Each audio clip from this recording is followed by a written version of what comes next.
Salut à toutes et à tous, soyez tous les bienvenus. Nous méditons aujourd'hui, dans ce dimanche 16, l'évangile du jour. Et la question que je vous pose aujourd'hui, Dieu est-il vraiment amour ?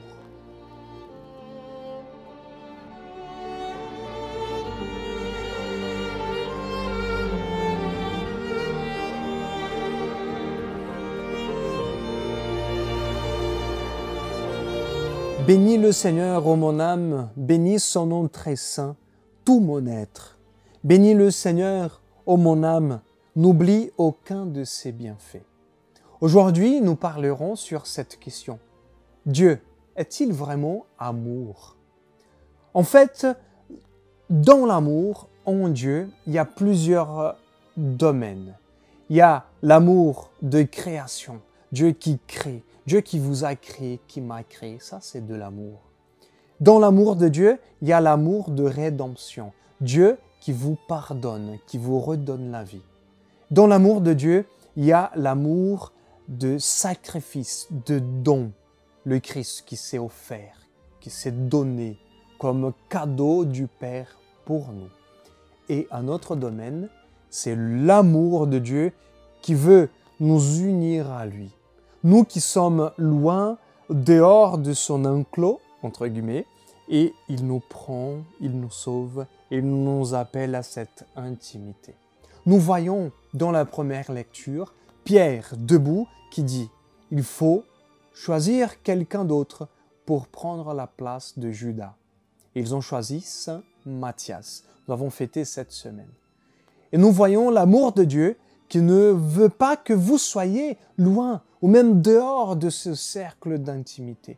Nous sommes invités à vivre cette intimité plus profonde avec lui.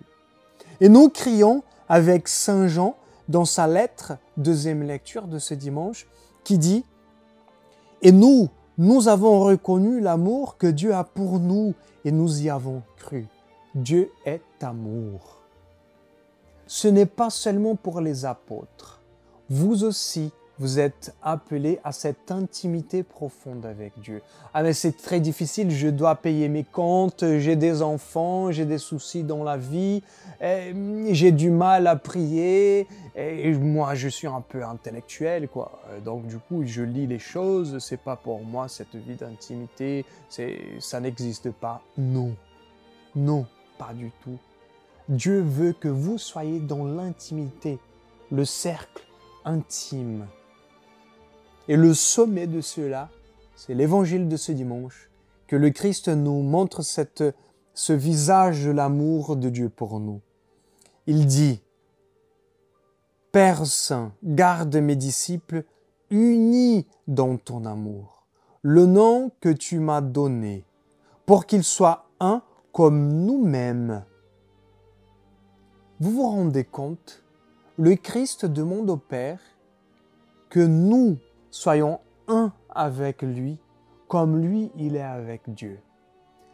Vous vous rendez compte que Dieu, il ne veut pas l'amour qu'il y a en lui seulement pour lui-même.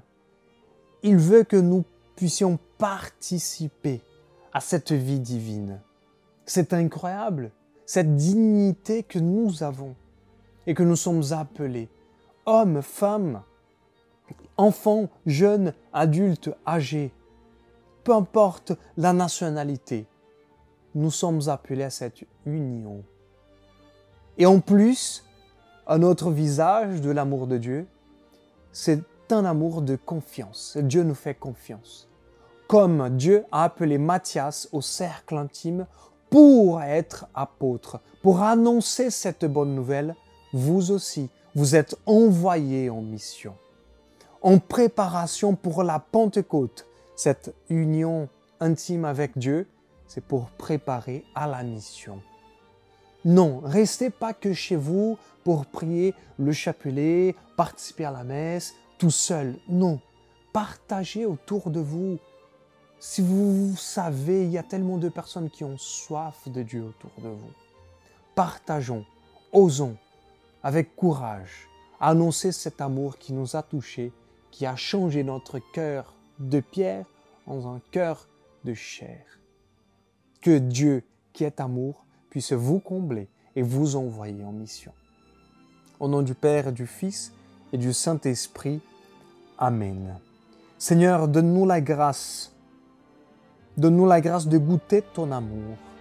Seigneur, donne-nous la grâce de recevoir ton appel pour partir en mission, pour annoncer autour de nous, dans nos familles, avec nos amis, que tu es un Dieu d'amour, comme dit Saint Paul, comme dit Saint Jean, comme dit les apôtres, Saint Matthias. Tout cela, Seigneur, nous te demandons par l'intercession de la Vierge Marie. Amen. Au nom du Père, du Fils et du Saint-Esprit. Amen. Que Dieu vous bénisse. Bonne et sainte semaine.